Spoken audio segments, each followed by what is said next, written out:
Bonjour à tous, bonjour à toutes. Alors, je vais commencer cette vidéo de manière un petit peu amusante. J'ai envie de dire que j'ai trois ennemis: la psychanalyse, la religion et les harceleurs. La psychanalyse, à mon avis, les psychanalystes ne vous apporteront pas grand-chose. Vous pouvez faire le même travail vous-même, en vous aidant éventuellement des vidéos que vous pouvez regarder sur Internet, par exemple. La religion, je n'en parle pas, je vais encore me faire des ennemis. Et les harceleurs, pour vous dire que j'ai porté plainte une fois de plus ce matin, puisque j'avais été encore insulté sur un site il y a quelques temps, et j'ai découvert le texte aujourd'hui. Je suis allé au commissariat, enfin plutôt à la gendarmerie pour être précis, et le dépôt de plainte est acté, si je puis dire. Je n'aime pas trop cette expression, mais je crois que c'était nécessaire, même si je sais que ça n'aboutira pas, puisque Google ne délivre pas forcément facilement les adresses Internet, enfin les identités des agresseurs, puisqu'on peut parler vraiment d'agression verbale insupportable et inacceptable. Voilà.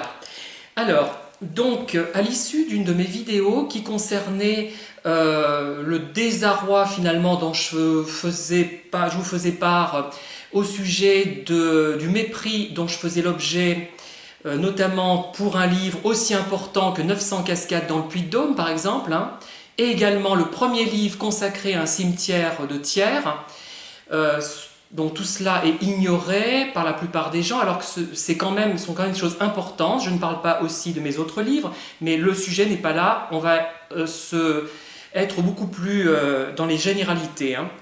J'ai eu deux interventions intéressantes, toutes deux, émanant de deux artistes. Une qui est artiste peintre et apparemment qui filme aussi et qui photographie. Et ce que j'ai vu de sa production est vraiment très très intéressant. Fascinant même par certains côtés, et je vais peut-être les commenter, même si ça dépasse finalement les commentaires, tellement ça frappe ce qu'elle fait. Son travail est excellent. Et l'autre personne, je ne sais pas ce qu'elle fait exactement, c'est une brésilienne, cette dame, et elle est auteure-compositrice de chansons. Apparemment, certainement interprète également. Alors, cette dame brésilienne me dit qu'elle ressent la même chose que moi finalement par rapport à ses propres productions. L'autre personne me dit, celle qui est artiste peintre, on va dire photographe un petit peu certainement aussi, elle m'explique qu'elle a fait une psychanalyse et qu'elle est arrivée à à la conclusion qu'il fallait qu'elle recherche son évaluation en elle-même, et qu'elle n'attende pas d'être valorisée par le regard des autres en fait. Il ne faut pas qu'elle attende que les autres lui disent c'est bien ce que tu fais, c'est formidable. Il ne faut pas qu'elle soit dépendante de ça, mais qu'elle fasse en quelque sorte une auto-satisfaction, une auto-évaluation positive d'elle-même. Je résume, c'est peut-être pas clair, mais dites-le moi à l'issue de la vidéo si vous pensez que je ne suis pas clair. Alors, effectivement, moi je l'ai défendu aussi, ce point de vue, mais pas par le biais de la psychanalyse. On n'a pas besoin de la psychanalyse pour ça. Pensez plutôt à la psychologie scientifique. Ce que j'ai envie de dire, moi, c'est qu'effectivement, il faut se donner des buts que soi-même on peut atteindre et qu'on peut réussir indépendamment des autres. Mais on ne peut pas, quand on crée, quand on écrit, quand on peint, quand on photographie, quand on sculpte, et que sais-je encore, on ne peut pas se contenter de son seul regard. Il faut également le regard des autres. Pourquoi? Parce que nous sommes des individus humains qui ont besoin des autres, nous avons besoin des autres, et d'autre part, puisque la création, c'est une communication. Si on n'a aucun retour de communication, c'est comme si on parlait tout seul. Même si moi ça m'arrive beaucoup devant cette caméra, effectivement, vous allez le dire, vous allez rétorquer ça. Donc effectivement, la psychanalyse lui a permis d'arriver à ce résultat, mais moi, ce n'est pas la peine de me parler de psychanalyse, ça ne m'intéresse pas, puisque moi je suis arrivé au même résultat, à un moment donné de ma vie, en utilisant, sans le savoir, la théorie de la dissonance cognitive. C'est beaucoup plus intéressant. C'est les travaux de Festinger depuis 1957, ça a été repris et repris par plein de gens. Regardez, Jean-Pierre Poitou en fait une synthèse, donc c'est une référence pour les élèves de fac, c'était quand j'étais sur les bancs de l'université. Lisez plutôt ça, plutôt que de la psychanalyse, c'est beaucoup plus intéressant et c'est beaucoup plus vrai. Puisque c'est la méthode expérimentale. On prend des groupes on a une hypothèse générale. On la décline en hypothèse opérationnelle. Une hypothèse, c'est une réponse à une question qu'on se pose. On la décline en hypothèse opérationnelle. Ensuite, on prend des groupes de sujets. On fait varier un ou plusieurs éléments dans l'environnement, variables indépendantes, variables invoquées, l'âge ou le sexe. Et on mesure tout ça. On fait on fait passer des expérimentations à des groupes expérimentaux, des groupes témoins, des groupes contrôle, et ensuite on met tout ça en traitement statistique et on voit si nos hypothèses ont été validées et jusqu'à quel point. Et c'est très sérieux, si on isole bien les variables, c'est une approche scientifique des phénomènes, et il faudrait vraiment que je recreuse le sujet pour vous faire accepter tout cela, parce que c'est ça la vraie psychologie, hein, c'est pas la psychanalyse, hein, faut pas croire ça. Alors qu'est-ce qui s'est passé avec cette personne et qu'est-ce qui s'est passé avec moi? Je me rendais compte que mes livres, je n'avais pas beaucoup de retours, hein, c'est même pas qu'ils plaisaient ou plaisaient pas, j'avais peu de retours. Peu de retours pour communiquer, puisque j'écrivais avant tout, enfin en grande partie pour communiquer. Voilà, donc c'est le postulat. Voilà, le postulat c'est ça. Pourquoi j'écrivais essentiellement, du moins à cette époque, pour communiquer. Bon, je constate que mes livres ne me permettent pas de communiquer. J'éprouve de la dissonance. Le fait que j'écrive, je me donne du mal, que je passe des heures à corriger mes copies, que je les fasse relire par 2 relecteurs, qui me signalent des erreurs, qui me signalent plein de choses, j'aboutis à un style assez épuré, tout ce travail n'aboutit pas au but que j'avais, au but avoué que j'avais, du moins. Je simplifie à outrance pour que vous compreniez. Hein. Donc j'éprouve de la dissonance, puisqu'il y a le fait de se donner beaucoup de mal pour écrire, pour faire un travail, et de n'avoir aucun salaire, finalement, salaire en termes de communication, c'est dissonant, c'est discordant, voilà, dissonant. Alors, qu'est-ce que j'ai fait pour réduire la dissonance pendant très longtemps? Je me suis dit, oh mais je n'écris pas pour communiquer finalement, j'écris surtout pour être satisfait de ma production, être fier de moi après, et je m'auto-évalue. J'avais le même raisonnement que madame là, qui aboutit à ça avec sa psychanalyse. Mais au bout d'un moment, ça suffit jusqu'à un certain point, je dirais, ce raisonnement. On réduit la dissonance à mort. D'ailleurs, comment il s'appelle, Boris Cyrulnik, il confond dissonance cognitive et résilience. Hein. Je crois que c'est le même sujet.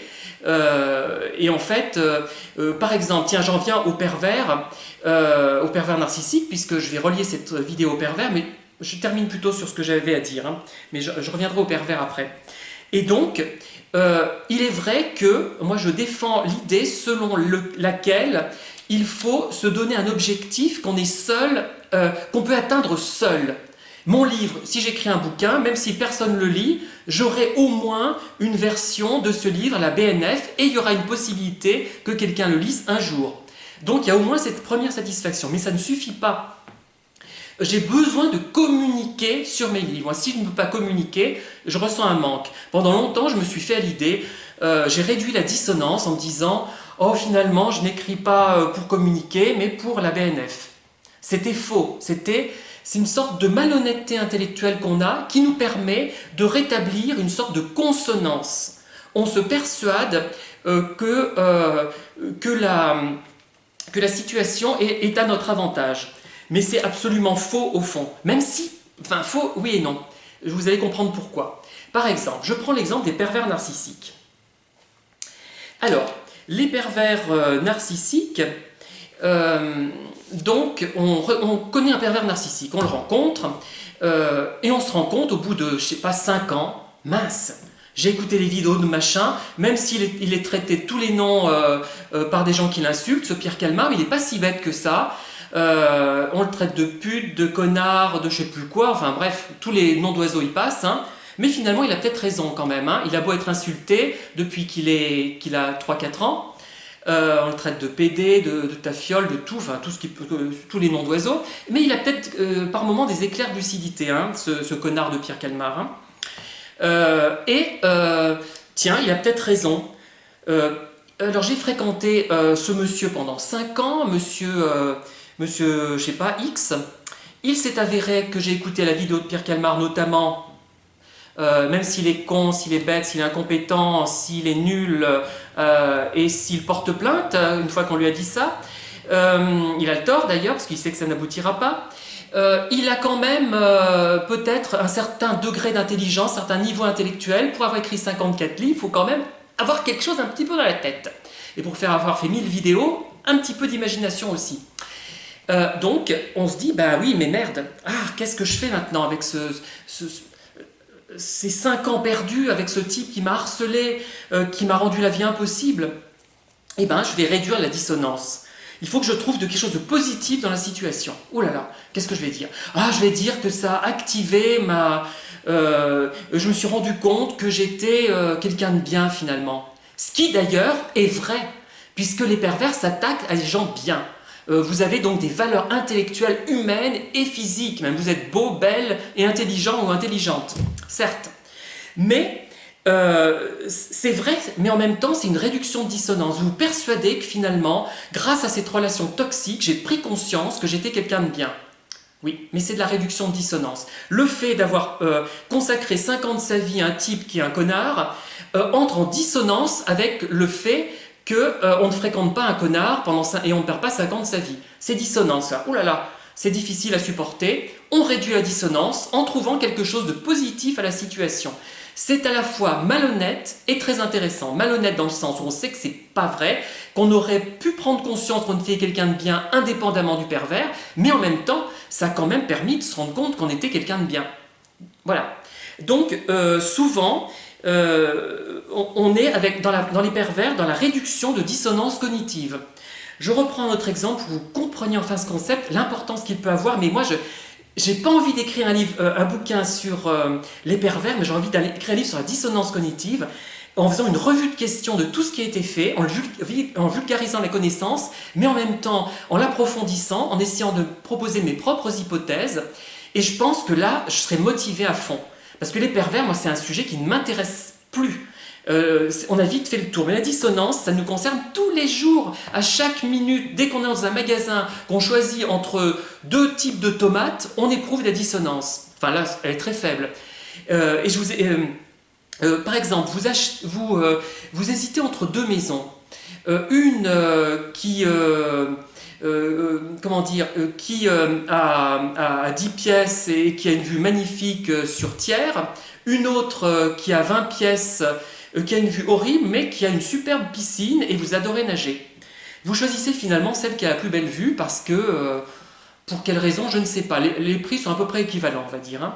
Eh bien, vous allez ressentir la dissonance, puisque l'alternative que vous avez choisie, elle a des inconvénients, elle n'a pas la piscine que vous souhaitez, elle a une vue superbe, elle a 10 pièces, mais elle n'a pas cette piscine. Donc c'est dissonant avec le fait que vous vouliez la maison idéale. L'autre choix que vous avez rejeté a des points positifs. Bon, évidemment, elle était plus petite, elle avait une vue mais vraiment moche, mais elle avait une superbe piscine.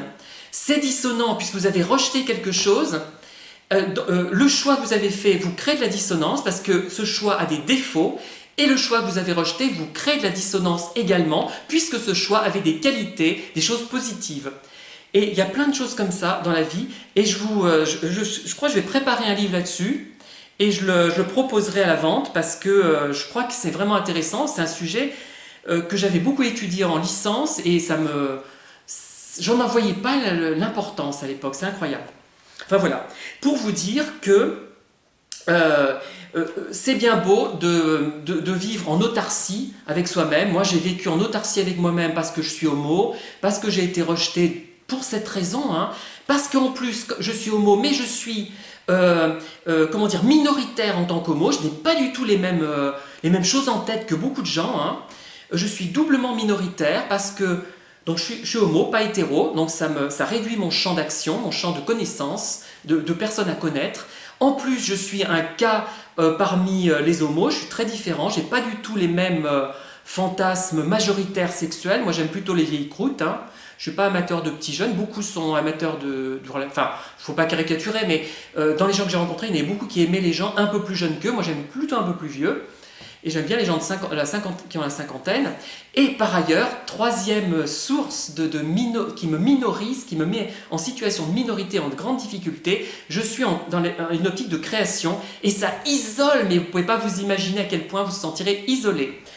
Même si ce que je produis c'est de la merde, comme disent certains harceleurs, hein, mais ça, bon, ça m'a même pas... vraiment, j'ai porté plainte par principe, hein, vraiment, parce que je sais que ça n'aboutira pas, puisque en fait Google ne transmet pas forcément les informations des États-Unis jusqu'en France, il y a un blocage. C'est pour ça, sinon on pourrait savoir qui c'est. Hein. Et là, les gens seraient... Mais un jour, on pourra peut-être. Et les plaintes que j'ai faites, peut-être qu'on reviendra dessus. Parce que ces gens ont dû harceler d'autres personnes. Hein. Mais vous ne perdez rien pour attendre, chers messieurs, chères dames. Hein. Je ne sais pas si ce sont des hommes ou des femmes. Voilà. Donc, ce que je veux dire, c'est que... non, laissez tomber avec moi avec la psychanalyse. Parlez plutôt, moi, plutôt de dissonance. Réfléchissez par vous-même. Ne vous laissez pas berner par des psychanalystes qui en ont à votre portefeuille. Réfléchissez vous-même, essayez du moins, hein, c'est pas facile parfois. Discutez avec votre entourage. Et donc, par rapport à cette vidéo Bonjour Tristesse, je suis très content puisque j'ai pu avoir cette intervention de cette dame brésilienne et je vais essayer donc d'entrer en relation avec elle et de savoir ce qu'elle produit en espérant que ça me plaise parce que bon, il n'est pas sûr que j'apprécie tout ce qu'elle fait non plus, hein, c'est ça. Là, c'est la limite de l'attitude positive qu'on peut avoir envers les autres. Hein. Il y a toujours des limites. Mais quand on est quelqu'un de... comment dire, comme c'est une personne certainement qui a une valeur humaine, je pense, hein, ça ne sera jamais totalement mauvais. Voilà, je ne sais pas ce qu'elle a fait, ça sera certainement excellent d'ailleurs, mais même si ce n'est pas exactement ce que je pensais, ou si ce n'est pas extraordinaire, ça ne sera jamais franchement mauvais. Quand on est sincère dans sa production, dans ce qu'on fait, dans ce qu'on écrit, dans ce qu'on lit, dans ce qu'on produit, dans ce qu'on sculpte, dans ce qu'on peint, dans ce qu'on photographie, etc., on n'est jamais franchement mauvais. Voilà. Merci en tout cas de m'avoir écouté et à bientôt pour une nouvelle vidéo. Je vous remets un livre là, un exemple parmi d'autres, hein, mais je vous donnerai d'autres références sur la dissonance cognitive. Voilà. Merci. Au revoir.